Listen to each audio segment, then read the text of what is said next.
Shalom Aleichem. Very good. You remembered to turn it around and respond the other way. That works not only in Hebrew, it works in Arabic, and it works in any of the languages where you have Muslims that are giving a greeting, however they may pronounce it in Bangladesh. It's Assalamu alaikum, and you respond by Walaikum assalam. You just turn it around. It's the same phrase, same phraseology, and the response is always reversed. So just keep that in mind. And if I should ask you, Ma shlomkem, what is your response then? Good. Some of you are tov. Are the rest of you lo ra or just ra? And when I greet you with boker tov, what am I saying? Good morning. Right. So you want to greet me with good morning this morning? Good. Thank you very much. All right. We want to go back to the alphabet again. The alphabet is where we're going to spend 4 hours of time just learning these 22 letters. We spent about an hour or so, perhaps hour and a half, in the last session on Tuesday. We want to spend 2 hours on it today as well. We want to go over these letters. We want to repeat them. We want to sing the alphabet song. I trust that you went online and began to listen to that, and maybe even some of you taught it to your children, had them help you sing it. And I sang it all the way in the car this morning, and in preparation. And it's one of those things that gets into your mind after a while, and it sticks. It's hard to get it out. But having the sounds, knowing the names, is only half of it, because there also has to be the visual recognition of the letters. And so we want to work on that. So as we talk about the Hebrew alphabet consonants, the first letter is what? Aleph. And what kind of sound does it have? It's silent. It has no sound of its own. It is one of 2 silent letters in the Hebrew alphabet. The second letter is Beit. And what sound does it have? B, just the same sound it has at the beginning. All right. Next. Good.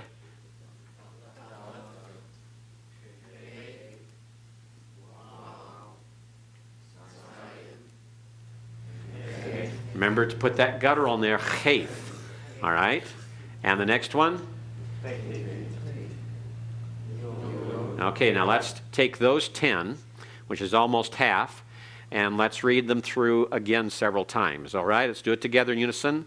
Aleph, Beit, Gimel, Daleth, Hey, Waw, Zayin, Chayf, Tet, Yod. Okay, one more time. Aleph, Beit, Gimel, Dalet, Hey, Waw, Zayin, Chayf, Tet, Yod.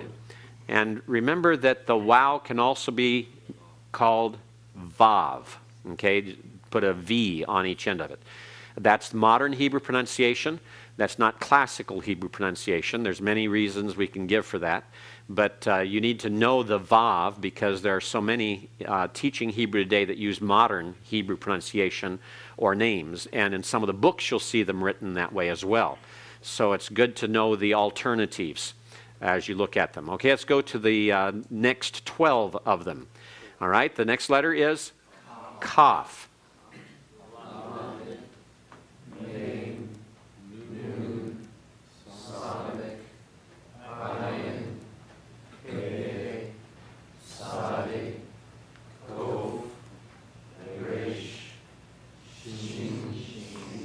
Okay, Sin is the one on the right there. Sin, and then Sheen.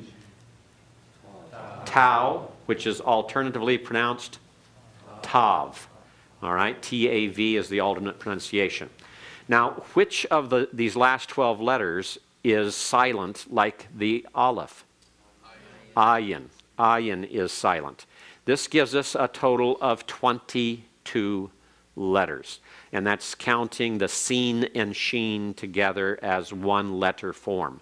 In ancient Hebrew, there were probably not any dots above the horns of the Sheen. Those are added, as far as we know and can determine, only by the Masoretes, starting at the earliest around 500 AD and working up through about 1200 AD in making certain that the Hebrew language could be easily retained, preserved, and remembered, even by those who no longer had the memory of memorizing and reciting the classical Hebrew over and over again.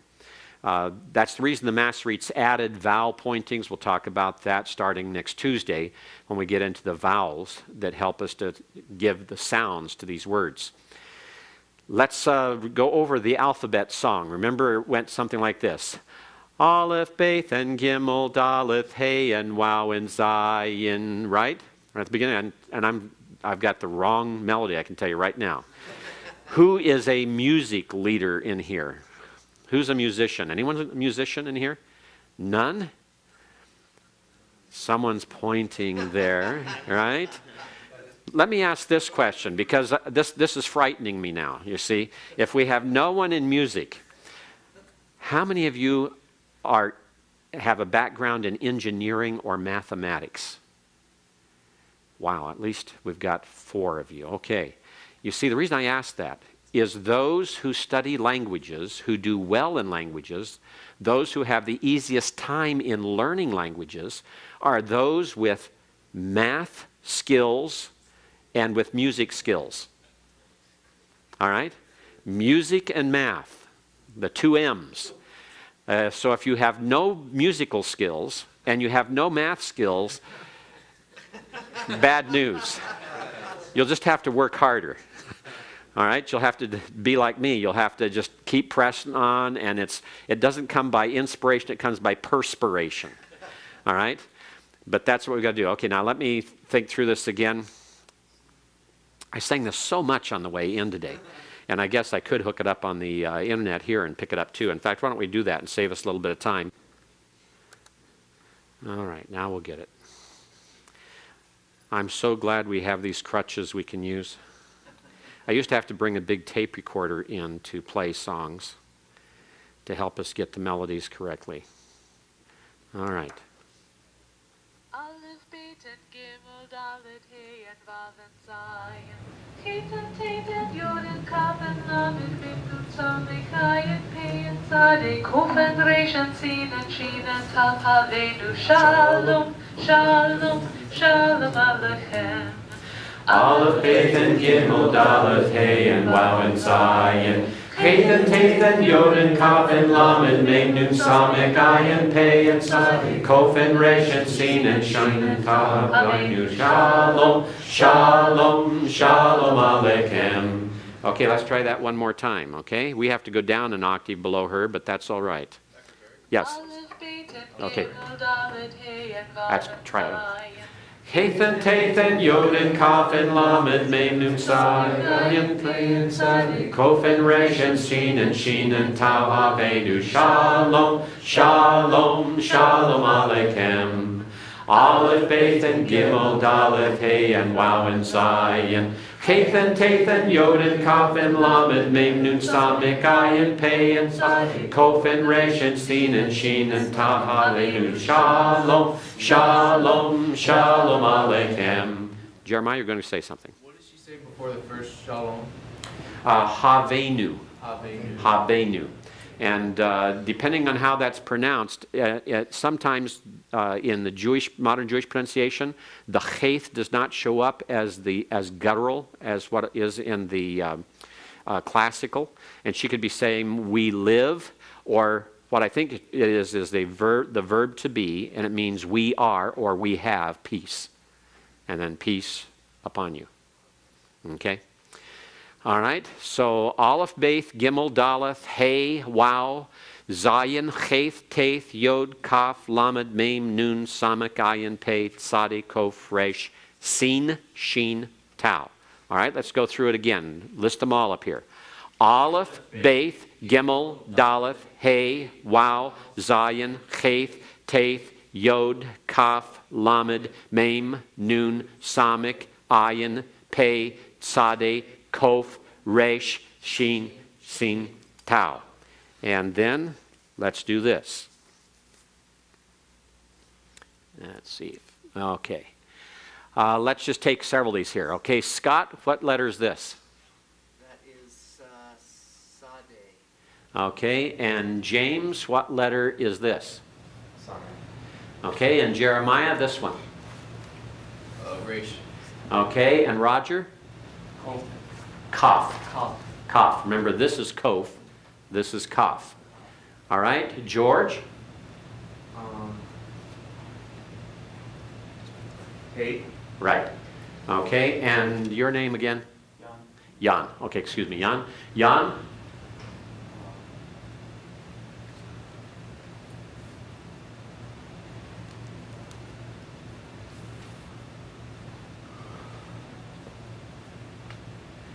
All right, the student right behind him, what's your name again? Mike.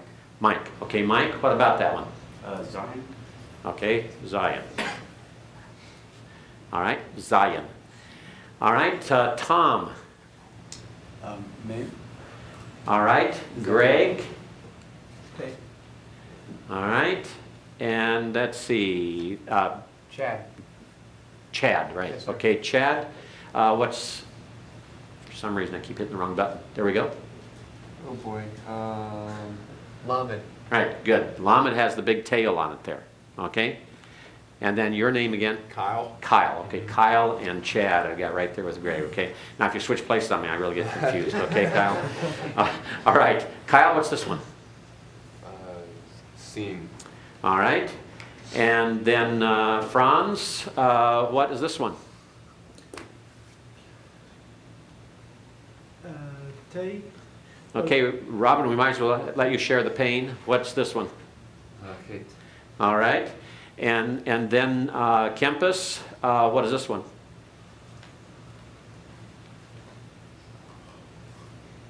Sade. Kof. This one is Tzadi, this one is Kof. All right, and Dennis, what's this one?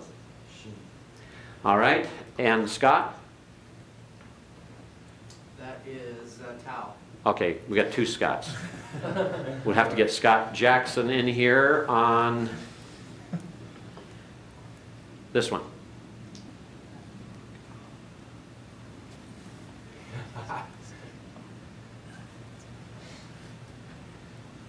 That would be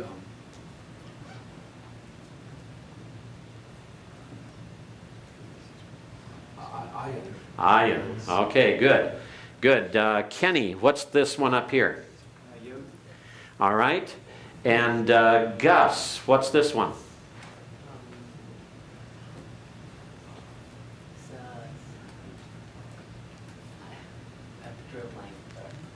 Okay, Noon.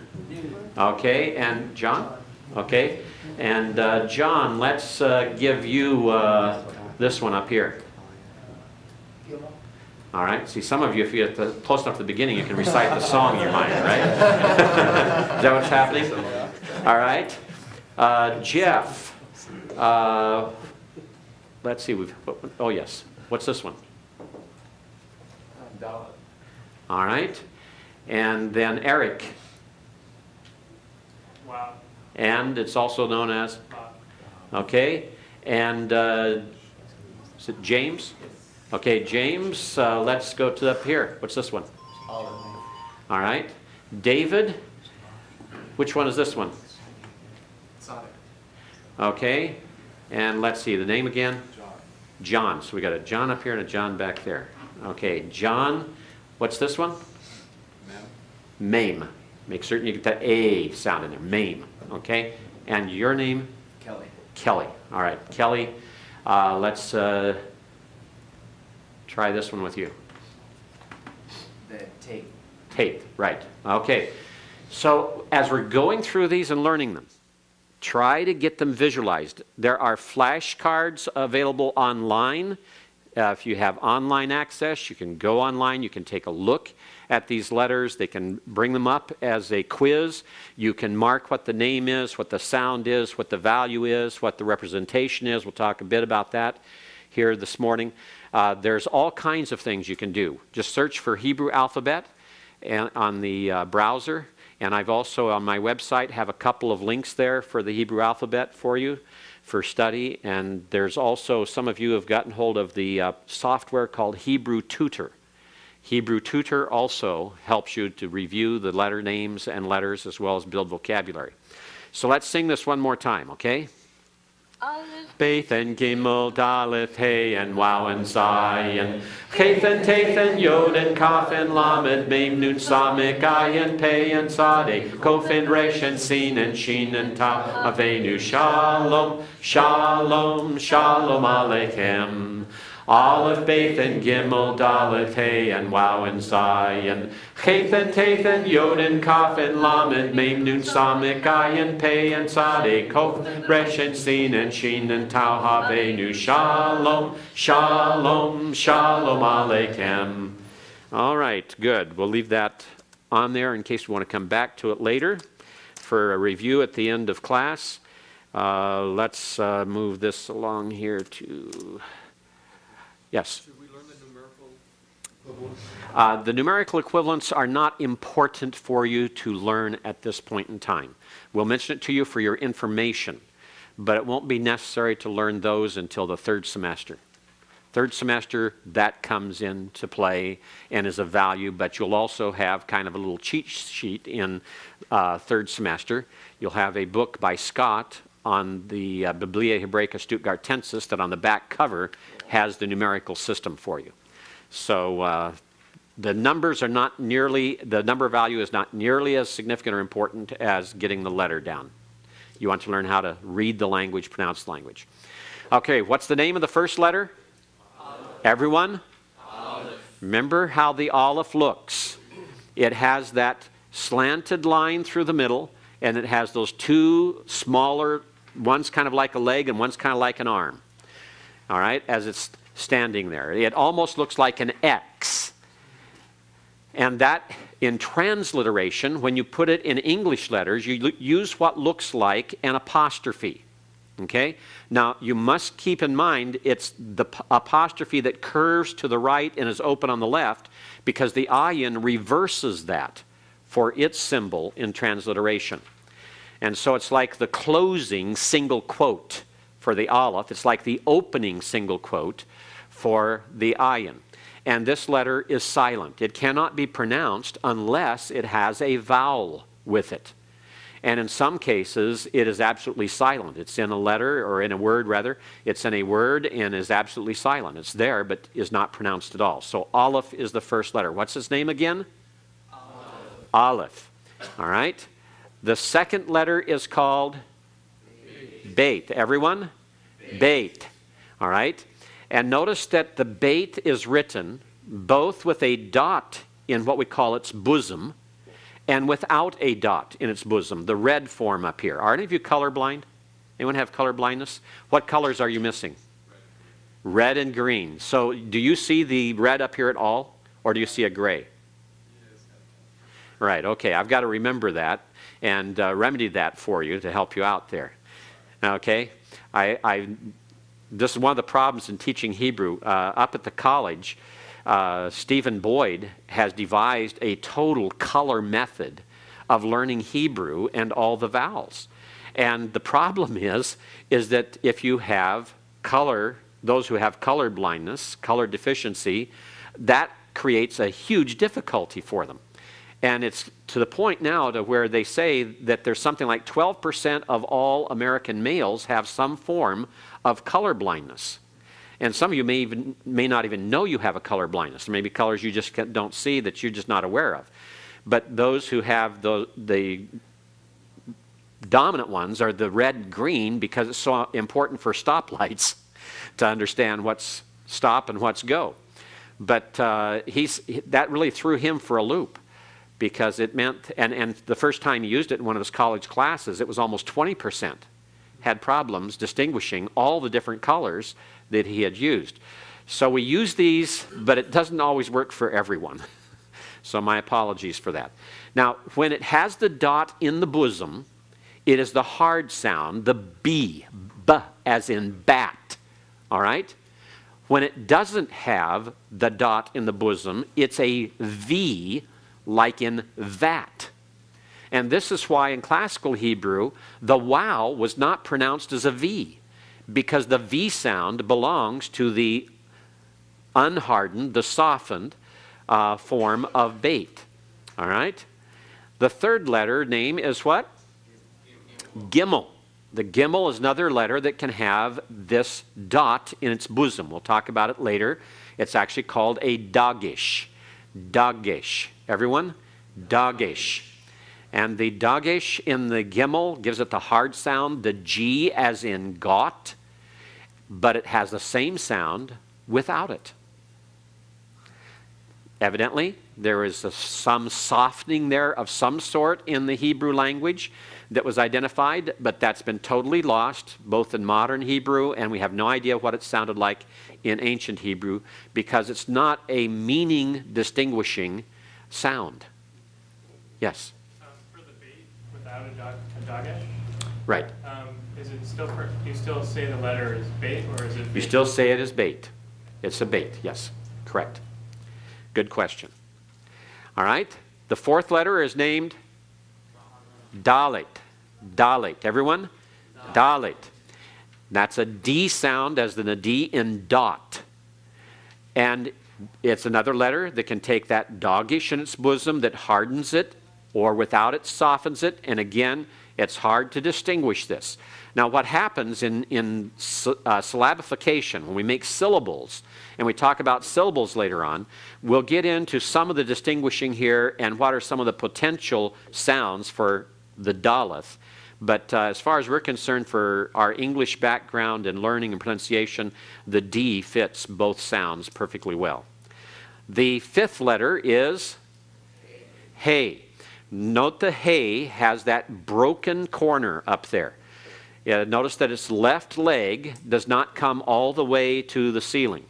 The right leg is complete. The left leg is only partial. It stands down there with a gap. That's significant because chayth has an identical form except the gap is closed. So chayth and hey will sometimes be confusing. When you get my age and you wear trifocals, you have to look at a printed page very carefully, depending on the size of the print, to make certain that you read it correctly. This is the H, just like in the word hot. All right? Let's read these first 5 letters' names. All right? What are they? Aleph, Beit, Gimel, Dalet, Hey. All right? Now let's go to the next one. The next one is Wow, transliterated with a W. And sometimes it's translated with a V for modern Hebrew pronunciation and modern Hebrew Hebraists. And so the sound is like in wow, or in modern Hebrew it has the sound of a V like in vat.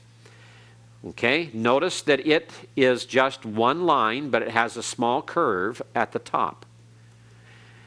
The Zayin has one line, but notice it doesn't have the curved contiguous top. It has a little slanted piece that lays on top of the line, that is perched on top. That's the distinguishing factor. So that when you're talking about Matthew 5:18, any jot or tittle, any yod or horn, that little horn right there, that little overlap, is what distinguishes the Zayin from the wow. The Zayin has the sound of that first sound in its name, a Z sound, as in Zot. The Chayth is transliterated with a dot under the H, so that when you read the transliteration, you know whether it's a Hey or a Chayth. Okay, transliteration is merely a system, and there are many transliteration systems. That's why many books that are published today have a transliteration chart in the front of them to key the reader in to which transliteration system is being used. It's never been universalized. Now, part of that is Israel's fault, believe it or not. Israel has never standardized the Hebrew font system and its transliterated forms. That's why if you get a computer Hebrew font today, it is not interchangeable with other Hebrew fonts, except on rare occasion. I have a total of 12 different Hebrew fonts, and they follow 5 different systems of keyboarding. And that is because Israel has refused to set a standard like the ASCII code that is utilized in American computers and in European computers.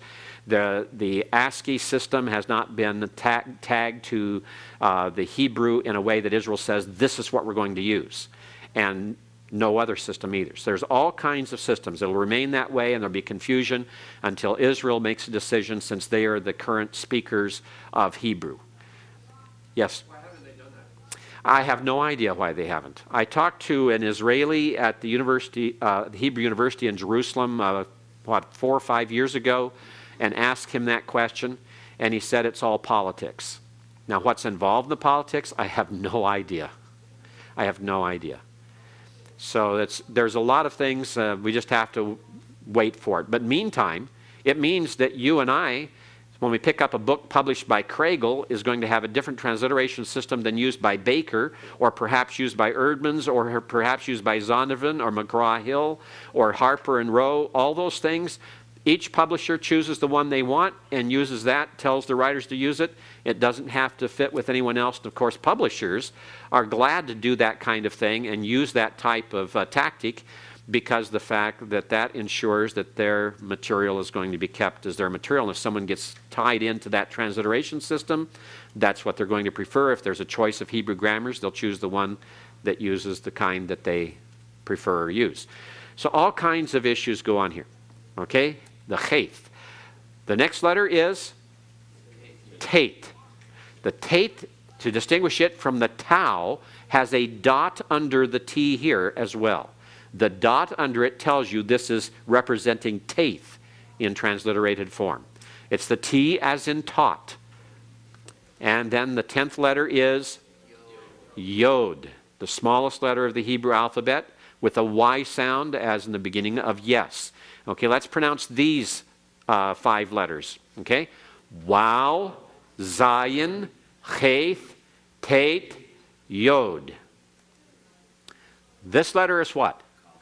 Kaf. Notice the Kaf again is a letter that can take the dot, the dagish, in its bosom or not. And so it can be a hard K as in kit. But sometimes it's a softer K, usually at the end of a word. And at the end of the word, it, instead of having the hard closing sound, it almost sounds like cheth at the end. It's a softer form. So, if, for example, if I say mashlomek, that's how are you to a woman. It's not mashlomek, all right? It's mashlomek. It's softened a little bit. It's almost like the cheth. It's a K sound, but it's not real hard, and it's softened. That's the distinction in the pronunciation for it. Okay, the Kaf. The next one, Lamed. Remember the Lamed's the only one that goes above the line. It's like its first letter in its name. It's an L sound.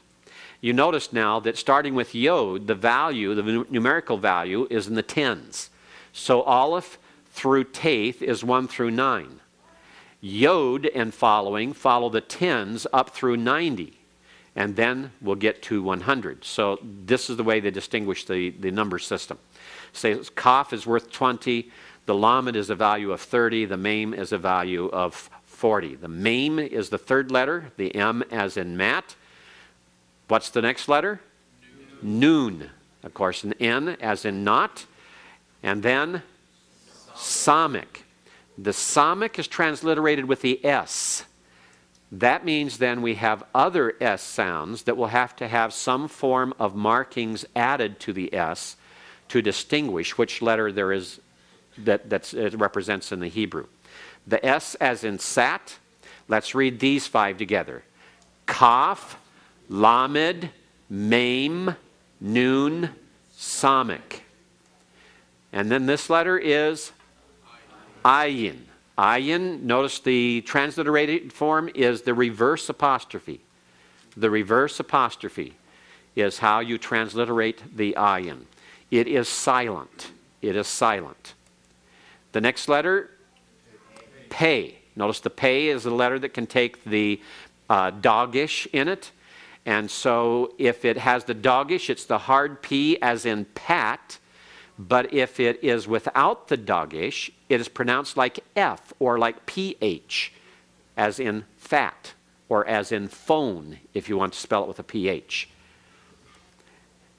This letter is Tzade. Tzade. Notice the dot under the S to give it the TS signification. The TS signification is the dot under the S. This is a sound like the TS in bats. It sounds like two consonants to our English ear, but it's only one in the Hebrew mind. That takes us through 90. 100 is Kof. Everyone? Kof. It is transliterated as a Q. The Q is important for you to remember for this because the K is used for Kaf. When you spell the word Quran, the Muslim holy book, it should never be spelled with a K because it's not the Arabic Kaf that is used, it's the Arabic Kof that is used. It's actually Q-U-R apostrophe A-N. And that's because the Arabic letters are very similar to those of Hebrew, and the vocabularies are very similar, and it's from a word that it's spelled with the equivalent of Kof, Resh, Aleph, Nun. And so the technical correct way to spell Quran is Q-U-R apostrophe A-N, not K-O-R-A-N. That's kind of like when we were in Bangladesh, the British always said that the capital city was Dhaka, and they spelled it D-A-C-C-A.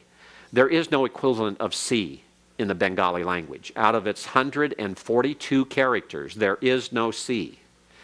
And it is a form of a K, and there is no such thing as an A sound in Bengali, and so it should be Dhaka. In fact, Bengali has 4 Ds. It has, your tongue goes in different positions in your mouth. And the D for Dhaka is a D that goes along the alveolar ridge, that ridge right behind your teeth. Before you get to the soft palate, your tongue goes there. And then it's supposed to be aspirated as though they're an H together with it, so that if you have a candle in front of your face and you say Dhaka, the flame should waver. All right? So it's actually supposed to be spelled D-H-A-K-A and pronounced Dhaka. But the British say Dhaka. All right? That's what happened to my name. My name really isn't Barrick. Some British, tin-eared British customs official in the early American colonies in either Philadelphia or Annapolis, when my ancestors got off the ship from Germany and said, "Ich bin Johann Berg," they looked at him and said, "What?" You know, Johann Berg. And they looked at that and they couldn't figure out what to do with that guttural G at the end. And so they spelled our name B-A-R-I-C-H, B-A-R-I-C-K, B-A-R-R-A-C-K. They spelled it about 10 different ways, but not the way it's supposed to. My name is really Berg, B-E-R-G, meaning mountain. That's what happens with languages and mispronunciations. And I blame the British. I'm sorry if any of your British background. A little bit of bitterness there. All right, that colonial spirit, free colonial spirit, not colonizing spirit. So remember, the Kof is a Q. Kof is a Q. Don't make it a K. Don't have a tin ear like some of the British, all right? All right, let's go on. Resh. Okay, the R as in rot. And the R in Hebrew, we kind of give a very smooth pronunciation. We say rot, rat, rate. We say all those things. But remember, in other languages, it's rolled a little bit. And in Hebrew, the resh is rolled a little bit. Not normally so much at the beginning, but especially internally. And so as we go through and we pronounce various words, watch for that, because I will be talking to you about it and help you out with that. So let's read these 5 letters. Ayin, Pei, Tzade, Kof, Resh. Now, I might warn you something about the ayin. There are certain situations in which the ayin actually is pronounced almost like a G sound. When you talk about the 2 cities, Sodom and Gomorrah, Gomorrah in Hebrew begins with an ayin. And what it really is that the ayin in certain situations is a closing of the glottis in the throat. It's a narrowing of the throat. And it's almost like you're beginning to swallow, but it breaks off. Gomorrah, almost. And that's overdoing it. So when I say Gomorrah, that sound then is heard somewhat like a G. And the interesting thing is in Arabic has that separate letter called ghayin to give that sound. But Hebrew has both sounds with only one letter. And you have to learn which words then have that kind of sound. And Gomorrah is one of those. And you have a key to that by having the English spelled with a G, which is a correct anglicized form. All right, the next letters. Seen and sheen, or if you go from right to left here, sheen and seen. And the dot over the right horn is the sheen sound. And so it has kind of like a V over the S to show the SH. And the S sound that sounds exactly like Samic. Here to distinguish Samic from seen, you put the small acute accent mark over the S. And that tells you it's seen and not Samic. If the S has no mark over it, it's Samic. If it has the acute accent, it is seen. If it has the V over it, it's sheen. If it has the dot under it, it's sade. So the sibilants are the ones that provide the greatest difficulty of remembering what the transliterated forms are. The sibilants, the S sounds. Yes? Does the scene have the TS sound? No. Okay. No, it does not. No TS sound for seen. It's just like Samic, identical sound. All right? And then the last letter is tau, also called tav. The T as in tot, notice it can take the dagesh. The hardened form of it is represented by T, and the soft form is the T with a line under it. It's a softer. When we say tate, we're saying that. It's not really a hard T. It's not tate. It's tate. And it's not really taith.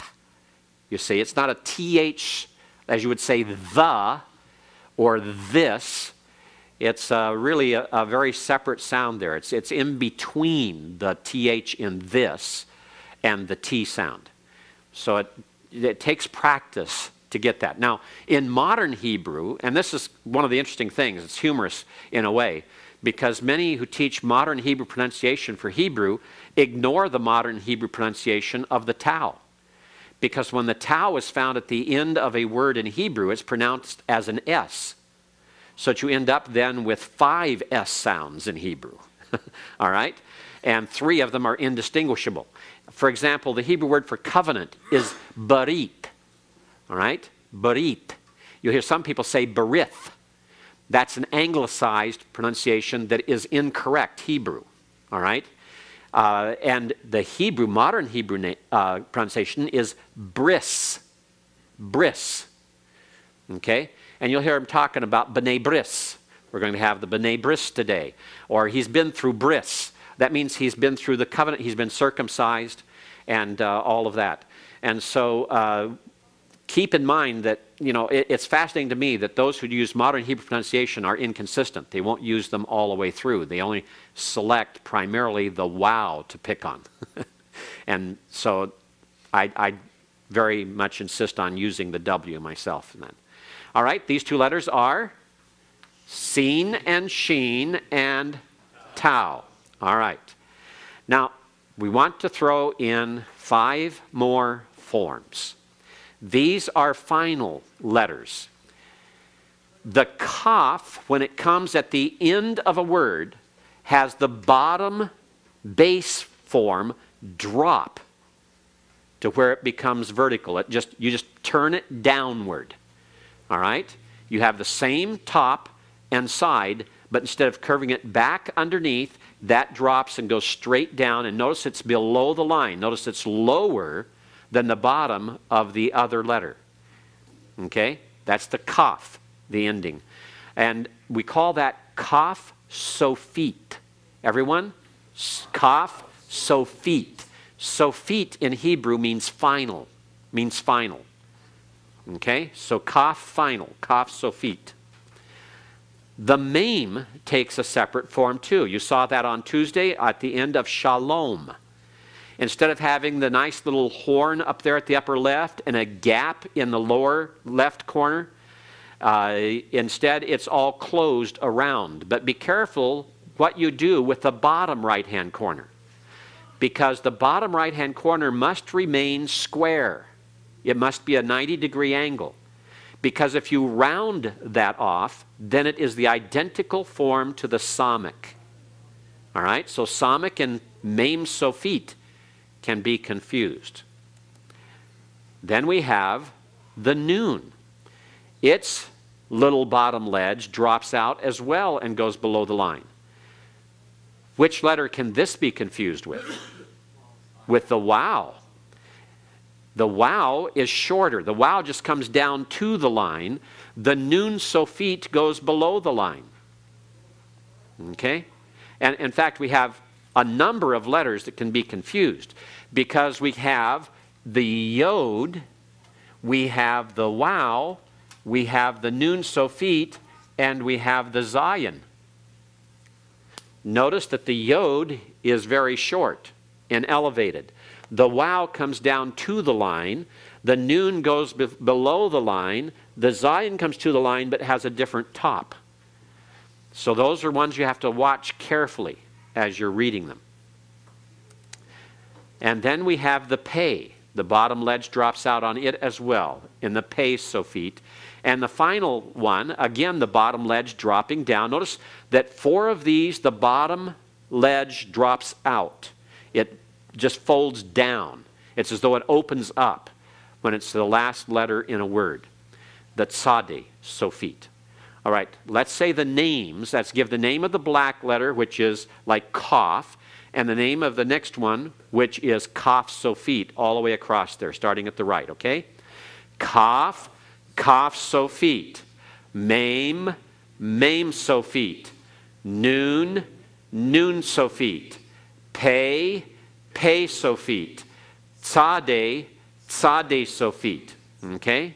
So that gives you then the remaining forms of the letters, the 5 final forms of the Hebrew letters. Now, in your grammar, you have a sheet that has boxes. It's at the end of chapter 1. There, you've got it right there, yes. It's the end of chapter 1. It's the end of the consonant chapter. And it's on 3a, I believe. Is that not? And you have the boxes there to where they're filled in for you, to where you can see how they are written. And what I will do in the next time we meet is hand out to you sheets that are blank boxes, the same 2 pages, but blank, so that you can practice filling these in. But what it is you have to think of Hebrew letters as being box letters, square letters. In fact, sometimes it's called square script. And that's because if you're writing the Aleph, you begin up here and you come all the way down to the opposite corner. And then you start up here and come down this way, leaving gaps in here in the way it's written. The Beith, you begin also up here and you come down and you go across and make certain that you have a ledge down here at the bottom, because you want to distinguish it from the kaf. You have to have that difference here that shows. Now, if I had a broader, wider pen up here, it would look better in those boxes because they're so big. But it at least gives you the idea of what we're talking about and how we write them. So you see the Aleph and the Beith. Notice that the Gimel is all over on the right-hand side. You don't put it in the middle. You don't put it on the left. It's on the right-hand side, the Gimel. All right?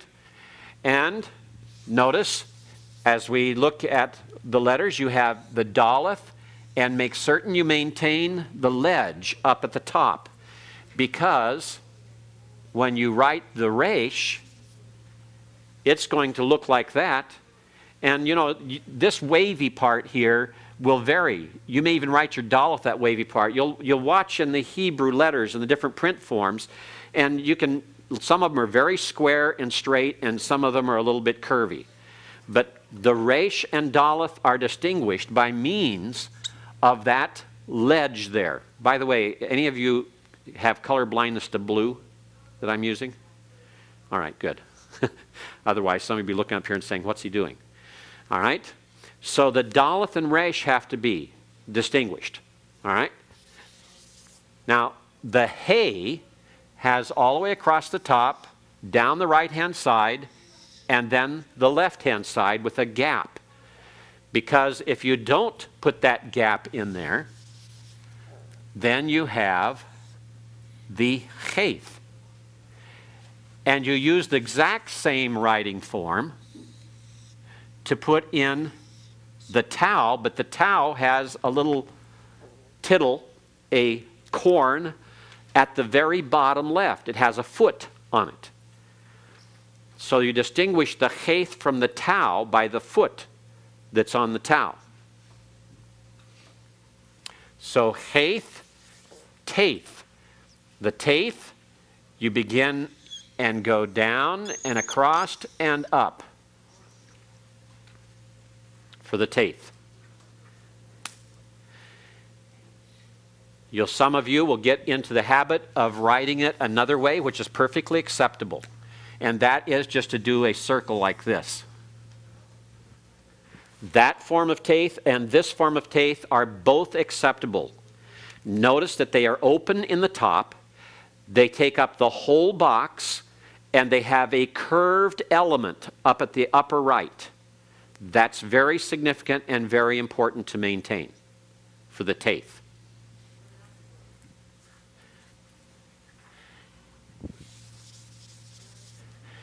The yod, that's all it is. It's just the upper right-hand corner of the box. We've already had the kaf. Let's go to the lamed.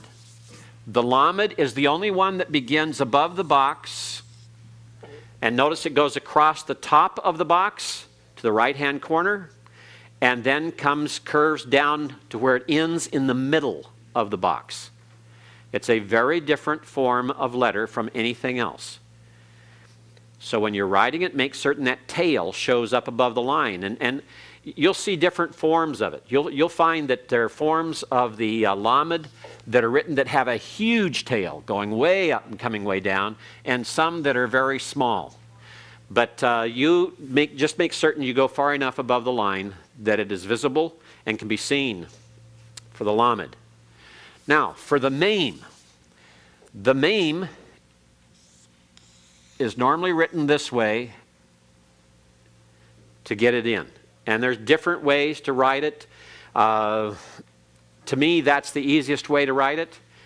But as long as you have the little horn up here that needs to be there, as long as there's a gap in the lower left, and as long as it takes up the whole box, you're going to be safe with it. Let me show you an alternative form that I've seen used, and that is those who go like this.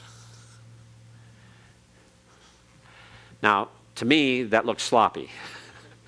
But I've seen some Hebrew professors that just plain prefer that. Why? I don't know. Part of that's what you learn and what you're taught, and this is what I was taught. The noon looks like a wow, except it has the ledge at the bottom. And that then can be confused with the gimel that has the angled foot at the bottom. So watch out for the wow, the noon, the gimel. I mean, that's when we put up these other forms up here. One of them that I left out was gimel. And also the normal noon. Those letters all look very much alike. They're all on the right-hand side of the box for square script. All right, noon and ayin. For the ayin, you come down and curve across to the bottom left, and then start at the upper left, and come down. Okay? For the tzadi, begin up here, curve all the way around this way. Notice how it's very different. And then this part of it. So ayin and tzadi.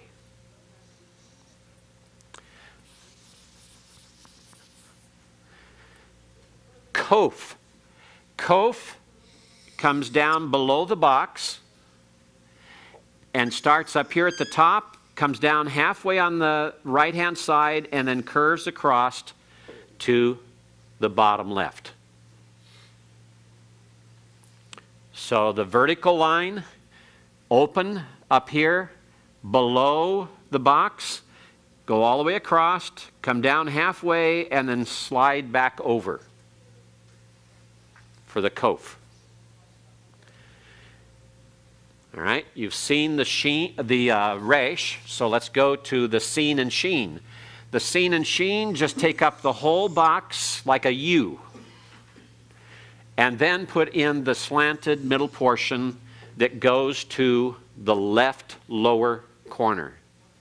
Okay, and then all you have to do is add the dot up on the right or on the left, depending. This is with the dot on the left, it is seen. The dot on the right is sheen. Okay? And we've already done tau. So let's talk about the final forms, the sophite forms. Kaf sophite. Remember, the kaf is formed this way. And we're going to take this bottom part and we're going to straighten it out and take it down. All right? So as we come up with the kaf, we're going to end up going this way, all the way down. It's not so important that you have a ledge up here, as long as you can see the difference. The resh doesn't come down this low. The daleth doesn't come down this low. So the upper right-hand corner is not that important to put a ledge on, but it is considered proper form to have that ledge there, and that is more rightly the kaf. But if you curve it off, it's not going to be a problem. It's distinguishable. It's distinguishable. Okay, besides the kaf, the next letter we have is mem, and the mem is this way. And on the mem, remember, you have to keep that lower right-hand corner as a right angle, and you must have a little tittle up here at the end, because otherwise you have a problem with distinguishing with this one. This is what? Samek. Samek has a little horn there, and it is rounded on the lower right. The mem sophite I've seen written this way. Notice this can be confused. You have to make certain you come down and have that. You can curve this other part, but you're going to have to learn to come down and then come across and up. Make certain this is a right angle here to distinguish it from samek. Otherwise, it looks too much like the samek. The samek never has a right angle in the lower right. Never has a right angle in the lower right. All right, that's mem sophite. The noon sophite. All right. And what else did we have? Did we get all of them? Pei. We haven't done pei. In fact, we haven't done pei in any of them. The pei is a very interesting letter form. You can begin like this with a line about a third of the way down, come all the way up to the upper left-hand corner, go across and down and over. That's the pei. And to make the pei sophite, we take this part and pull it down so that when we look at it, we've just gone down out of the box for the pei sophite. And tzadi sophite, we also need to get in. The tzadi sophite is formed differently than the tzadi. In fact, I'll put them side by side here so you can see them. Let's begin with the regular tzadi. Remember, the regular tzadi begins like this and curves and comes down and then goes up. And the tzadi sophite is going to come like this. All right? Tzadi sophite. Make certain you go below the box. You have the same basic form as you have here, but because it's dropped out, it also changes slightly and becomes more like a Y. It's almost like a capital Y as you drop it down and out. Scott? I didn't guess I understood the implication of the Sophie. What is it? There's no difference in pronunciation. It's only the final letter of a word takes a different form. Okay? Yes, Scott? On the pay, it looked like there might have been a horn or something on it, and I wasn't quite clear on that. The horn is here. Right here. Okay, it doesn't need to come back the other direction. No, it doesn't. Although many will write it this way. Okay? You can do either one. They're both acceptable. But make certain it doesn't look like a cough. You have to have something here, and usually you have to have it either curved up here or you have to have this line here to show the pay. All right? Other questions about the writing of the letters and the forms? Yes, John.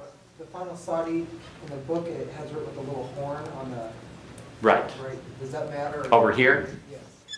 No, it doesn't matter. You can do it or not. It's up to you.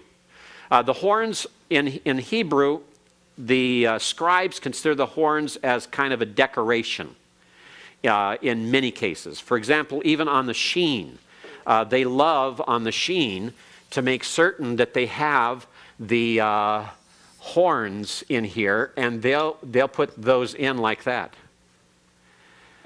And so those are kind of decorative. The ones they're distinguishing, like in the Beith and the Kaf in the lower right-hand corner, the Samik and the Mem Sofit, the Zayin, etc., those you have to watch because they distinguish between the forms. The rest of the horns can be omitted or they may be used. It's really your personal preference. Which do you think looks better for you? What would you like yours to look like? Okay? All right? Some have asked, why don't we use the modern Hebrew script? Well, you'll never read the Bible in modern Hebrew script, and the purpose here is to learn how to read the Hebrew Bible. So we learn only the classical Hebrew script. Actually, it's not even classical Hebrew, as I told you. This is Aramaic script in reality. It was adopted after the return from the Babylonian exile. We had a couple of questions during the break that I thought I'd handle. One of them was, if we learn biblical Hebrew, what opportunities or doors does that open to learning other languages that are related to Hebrew? It opens tremendous doors. If you learn biblical Hebrew, you can do Aramaic in one semester. In fact, you can not only do Aramaic in one semester, you can learn the language, know its vocabulary, learn the differences in grammar, and translate all of Daniel 2:4 through 7:28, all of the sections in Ezra. You can do all of that in one semester work in a 2-hour class because there's so many similarities. So that that's a door that's wide open. And I really recommend that if you want to really be prepared in the biblical languages, that you don't neglect Aramaic. It is an important study, and we do offer it here. So Aramaic is opened up. If you want to learn Ugaritic, Ugaritic has an alphabet that's very similar. It has a few more extra letters. It's written in a cuneiform script, but it's a limited thing. You only have to learn something like 27 letters to be able to read Ugaritic, and it's basically the same language as Hebrew. A lot of it is identical vocabulary. So Ugaritic can be picked up in a semester as well. That gives you another language. You can pick up Phoenician. You can pick up Moabite, Ammonite, Edomite, all of those dialects.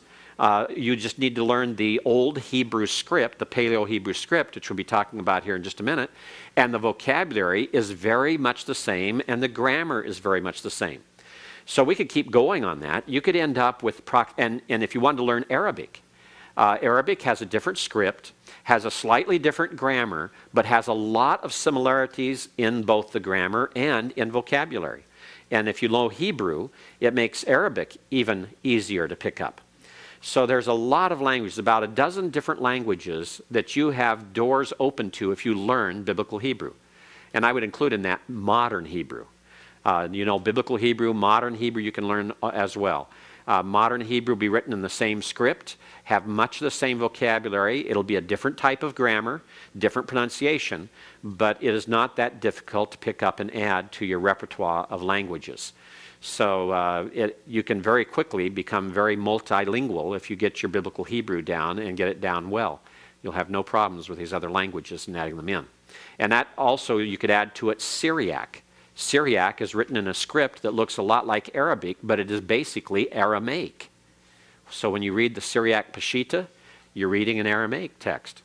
And it makes it very easy to add that one in. In fact, at the end of the semester of Aramaic, I introduce them into the Syriac alphabet and have them read some Syriac because it is so simple to pick up. One semester of Aramaic opens the door to Syriac, and you only need a couple of days in Syriac to, after you've had Aramaic, to make the transition to the two.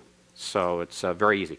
Now, online, I'll add this to my website later this evening as a link, my personal website at home. There, I'll add it on to www.drbarrick.org on the students page under OT 503.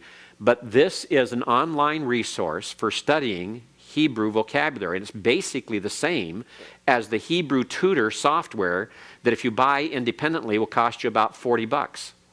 And here it is online. I'll give you the URL. It's www.UAlberta, stands for the University of Alberta. UAlberta, UAlberta .ca, because it's a Canadian location, /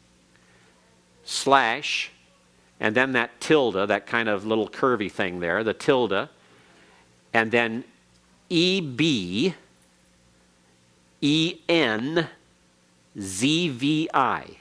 That's the tilde EBENZVI / Hebrew, spelled with a capital H, Hebrew, the underscore, Bible, spelled with a capital B, / and then Hebrew Bib Study, one word without any caps, HEBREWBIBSTUDY.html.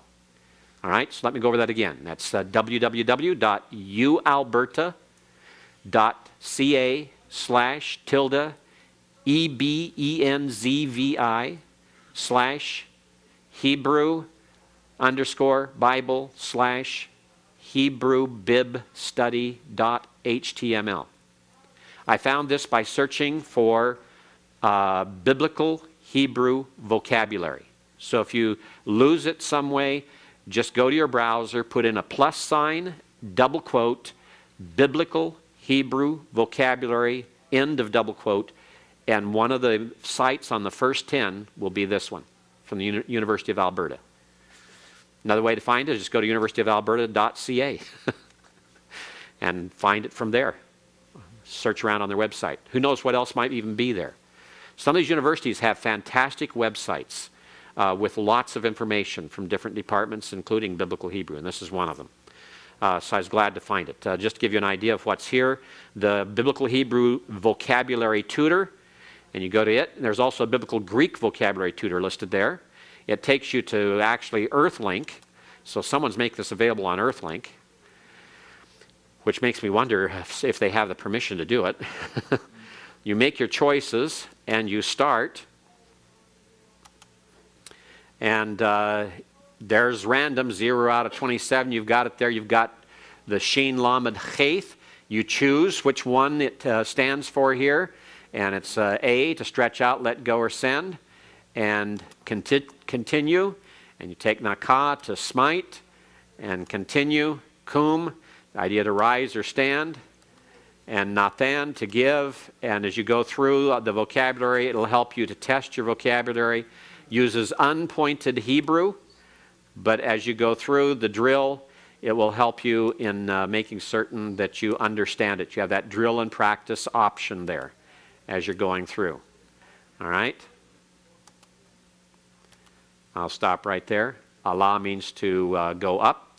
You just have all these options. The internet is so wonderful because it saves money. You can go there and find a wealth of material to help you study and find the one that fits your thinking and learning better.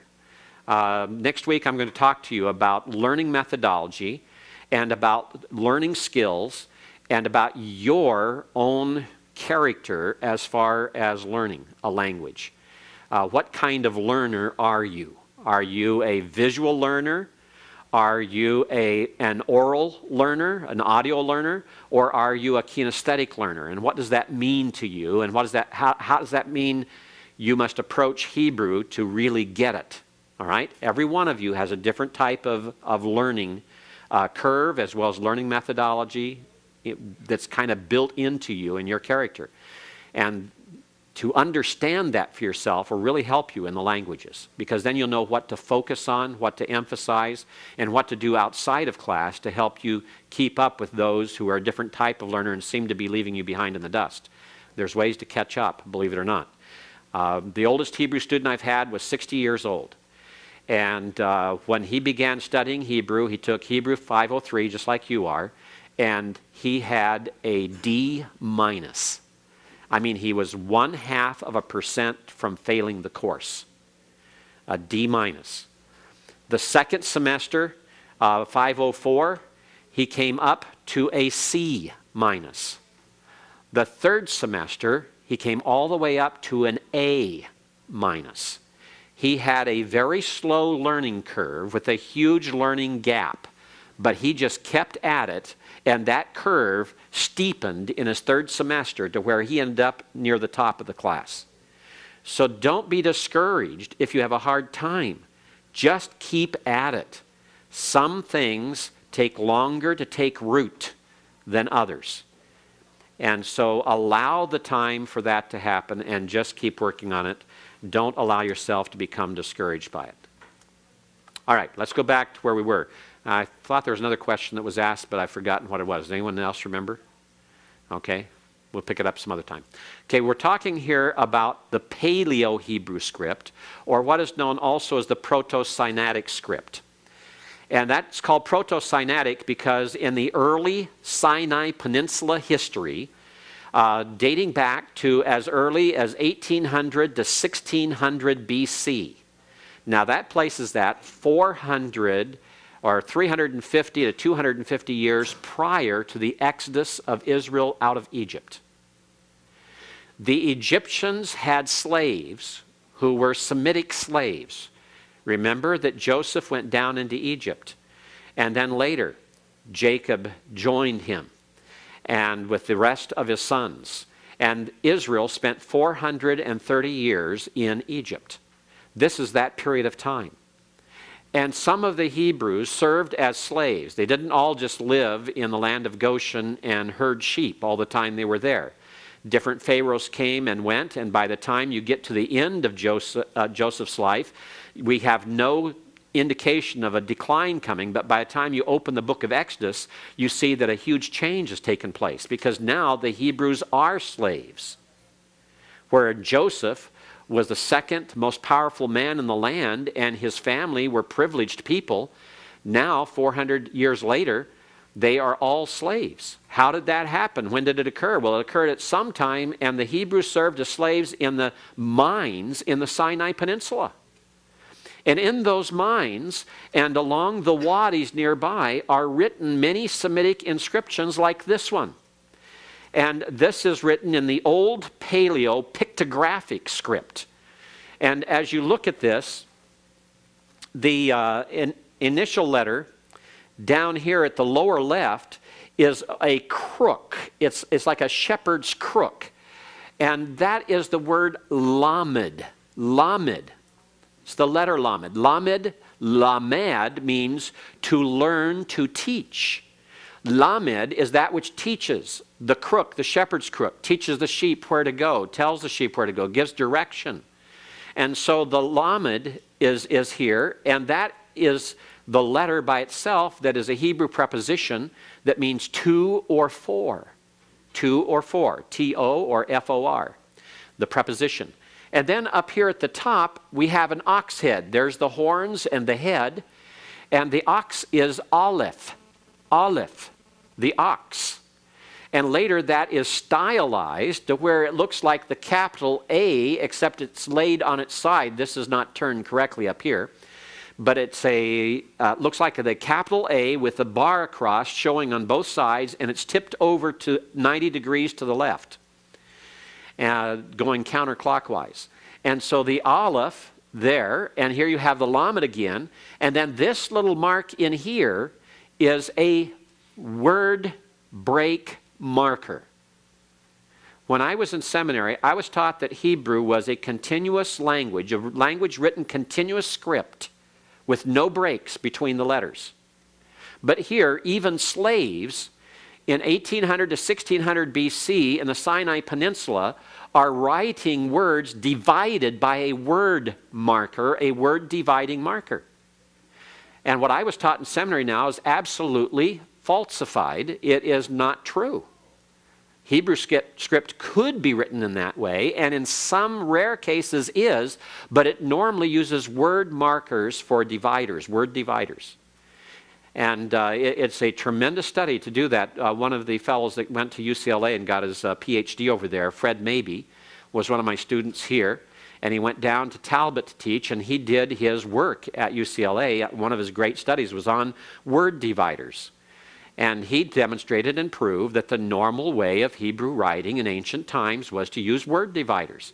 So it disproved this. And yet you get a brand new commentary on Leviticus and Numbers come out by Lloyd Bailey in the Smythe-Helwys series, in which he propagates the old-fashioned idea that it's continuous script. He's way out of step. He's about 50 years behind time, number one. He's, and I think he must have been taught the same time I was, and he never changed with the new evidence that came along. He's still teaching what he was taught. And that's disproven now. Well, the Aleph and Lamed is the word El, which is either a preposition unto or El, which means God. Let's go further. This circle down here depicts the eye. And the Hebrew word for eye is ayin. Ayin. So ayin means eye. And therefore this ayin, and here we have the lamed again, and down here we have a symbol we use for water, the wavy surface of water. The Hebrew word for water is mayim. Mayim. That's the mame. All right? So we have El Olam, which means everlasting God. God of eternity. The title used by Abraham at Beersheba in Genesis 21:33. Abraham planted a tamarisk tree at Beersheba, and there he called on the name of the Lord El Olam, the everlasting God. That's fascinating to see that that title is used on the walls of the mines and wadis where you have Hebrew slaves before the time of the Exodus, and those slaves are writing Hebrew.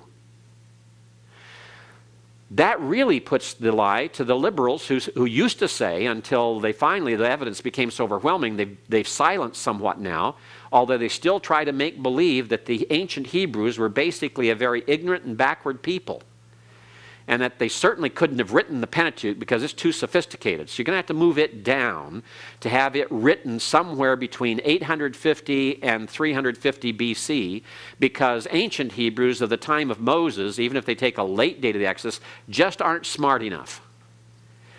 Well, here are Hebrew slaves, 400 years to 200 years before the Exodus, writing very clearly literate people. And that puts the lie to that argument. These are finds that we'll talk about at other times, but it helps you to see some of these things. And it tells you that there are names to these. Beit comes from the Hebrew word bayit, which means house. Beit Israel, the house of Israel.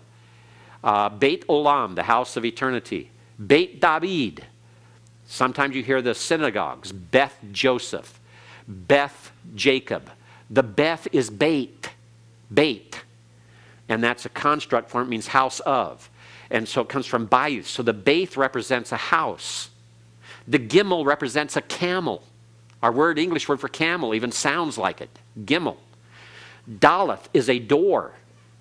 And you just keep going. on down through, and each of these words have the different meanings that they take. The sheen means either a tooth or a bow, a recurve bow. And all of these then have the sounds. They began with a pictograph, a picture. Then that picture was then changed as you go through it. Koph is actually one way of referring to the head that has to do with the forehead and the skull, and it has a shape there, and that line is supposed to represent the neck as you look at it. So, and resh means beginning. Some tie it together with rosh, meaning head, the word for head as a whole, rather than referring to the skull and the hard parts of the head. So there's all different types of things here to learn about the Hebrew. You don't have to learn all those things to know Hebrew, but it just helps to help you realize that the Hebrew language has a history, and its letter forms has a history, and where we get the names of them and where we get the sounds of them come from this type of background. The special letters in Hebrew, the gutturals, are what we call the throaty five. Guttural letters are very important to remember because there are special rules that govern them. The gutturals are aleph, hey, cheth, ayin, and resh. Those are the gutturals. They all refuse doubling. You cannot put the dogish can be used not only to harden, but to double letters. And these five cannot be doubled. They refuse the doubling dogish. They prefer A-class vowels with them, and they prefer a compound schwa. We'll explain what those mean next week when we start into the vowels. But these three rules of the gutturals will always apply, and it explains why Hebrew words take certain forms and sounds. The silent letters are aleph, hey, wow, yod, and ayin. I don't have ayin up here because it's not showing up for some reason. My computer became colorblind. But the hey can be silent in some situations. The wow can be silent in some situations. The yod can be silent in some situations. And aleph and ayin are silent. The vowel letters that represent vowels are the hey, the wow, and the yod. The hey represents an A. The wow represents an O or U. And the yod represents an I. So we'll be learning those as we go along. Labial letters, those that are pronounced using the lips. B, b. You have to pronounce the bath using your lips. That's a labial letter. Mem, pay. Those are the three labials. The reason it's important to remember that these are labials is that there are special rules that govern the labials when it comes to certain forms in Hebrew. So whenever the lips are involved in pronunciation, it's going to have an effect on other things within the word. So the labials are those letters pronounced with the lips, like bath, mem, and pay. Notice that noon doesn't involve the lips. Ayin, aleph, gimel, daleth. The initial sound doesn't involve the lips. Bagad kafath letters are those letters that take the dogish in the bosom. Bagad kafath is a mnemonic device because that's each of the letters. Baith, ba, gimel, ga, daleth, d, kaf, k, pay, fa, a, t, the tau. Okay, Bagad kafath. Bagad kafath letters are the 6 Hebrew letters that can take the hardening dogish. The baith with the dot in the bosom or without. The gimel with the dot in the bosom or without. The daleth with the dot in the bosom or without. The kaf with the dot in the bosom or without. The pay with the dot in the bosom or without. And the tau with the dot or the dogish in the bosom or without. And I'm going to stop here on this because I don't want you to get confused by the names of the different letters of the dogish at this point in time. So let's just stop at this one here and leave it right there. Take your exercise workbook, please. Your workbook, your first exercise is due on Tuesday. I want to go over this with you to make certain that you do it correctly and bring it to class with you. We will grade it in class together, but I want you to have it completed before you bring it in. It's in your workbook, and it says, first of all, explain the importance of studying biblical Hebrew. I want you to explain that. It's given in the introduction to your grammar.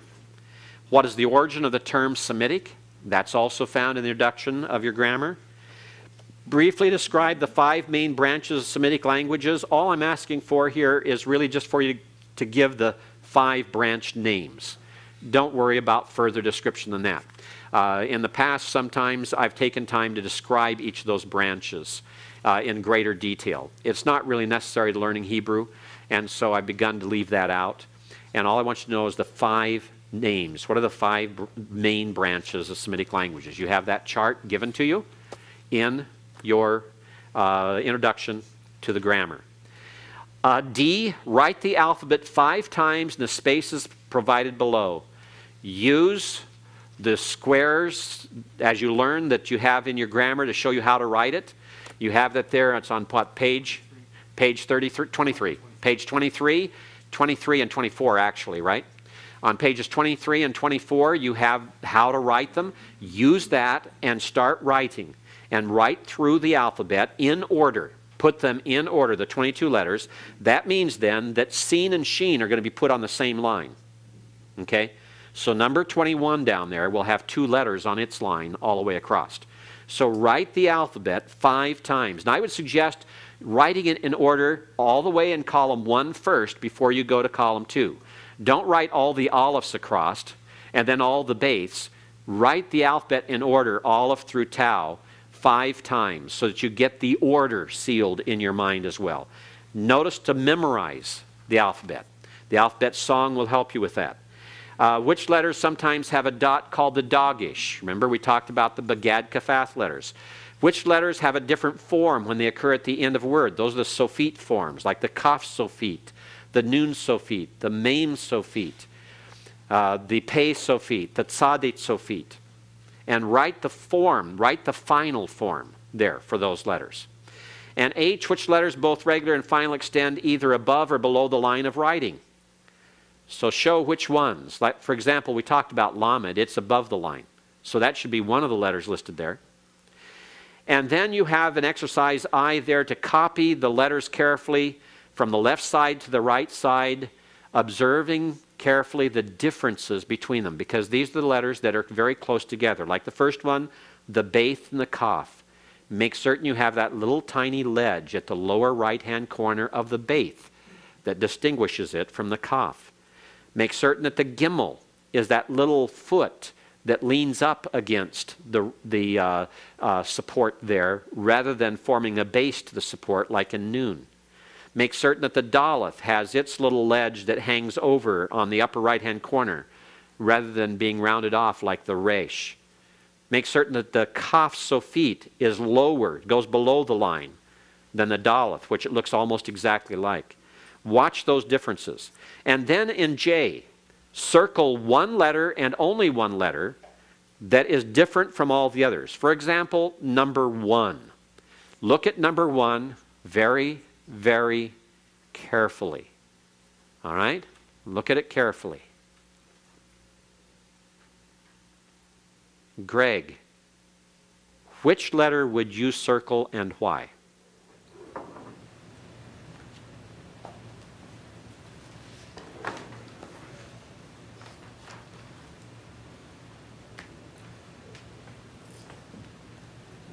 Noon. Okay, you'd circle the Nun. Why? It doesn't take up, it's only, if you wrote it, it would only take up half the box. Okay, good. It doesn't take up the whole box. It takes up only the right-hand side of the box. What is another option? Because there's more than one right answer here. Scott, Jackson. The last letter is that Kof. Kaf. Kof, and it doesn't have any 90-degree angles. It's all around it. All right. You could use that. And Dennis, another one. The tau is in the final form. Okay, the Tau does not have a final form. The Kaf, Mem, and Nun do. Jeremiah, another one. Anyone have another one? There's still another one left. Tom? Seems like the Mem is broken, you know, and this might be a strange observation. Everything else seems to be one fluid motion that one.